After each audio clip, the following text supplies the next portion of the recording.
L'inclusion en entreprise, qu'est-ce que c'est? Sortez vos cahiers et vos stylos, petit cours d'histoire. La notion d'inclusion dans la société est née de la théorie de Robert Castel. Non, pas l'acteur d'Arrête ton char Gidas. Robert Castel, le sociologue qui, dans les années 60, a développé une théorie pour lutter contre... Quelqu'un pour répondre? J'en vois un qui dort, hein? Bon, eh bien tout simplement pour lutter contre l'exclusion. Logique. Et plus précisément, l'inclusion, qu'est-ce que c'est?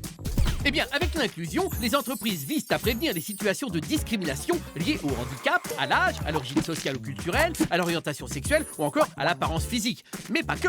Les actions des entreprises en termes d'inclusion sont multiples. Adopter une politique de non-discrimination à l'embauche, adapter les postes au handicap, créer des espaces de dialogue pour prévenir les risques de discrimination et veiller à l'égalité homme-femme. Ok, c'est plutôt clair, mais l'inclusion à la Matmut, qu'est-ce que c'est?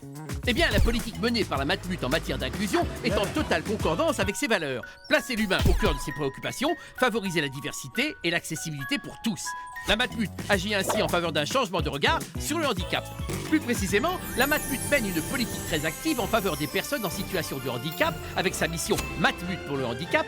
Mais laissons Georges Gavagnac nous en dire plus. La mission handicap Matmut favorise la mise en œuvre, le suivi et le financement d'actions de maintien effectif dans l'emploi des personnes en situation de handicap. La politique en faveur de l'inclusion que nous menons a d'ailleurs obtenu des résultats remarquables au niveau de l'unité économique et sociale, avec un taux d'emploi des collaborateurs en situation de handicap le plus fort du secteur de la branche assurance, à plus de 7% de l'effectif total US. La Matmut accorde aussi depuis longtemps une importance particulière à faire évoluer ses outils téléphoniques et numériques, comme ses applications et son site internet, pour les rendre accessibles aux personnes souffrant d'un handicap visuel ou auditif. Mais la Matmut n'oublie pas le domaine culturel, où elle multiplie ses actions philanthropiques, prolongement naturel de son implication inclusive dans la prise en compte des questions liées à l'accessibilité à la culture pour tous. À ce sujet, écoutons Sophie Lemaire, responsable du mécénat culturel. Nous avons créé le programme Matmut pour les arts, afin de développer des actions concrètes autour de l'accès à la culture pour tous. Au Centre d'art contemporain de la Matmut Daniel Avis, c'est la gratuité, le choix des expos, la médiation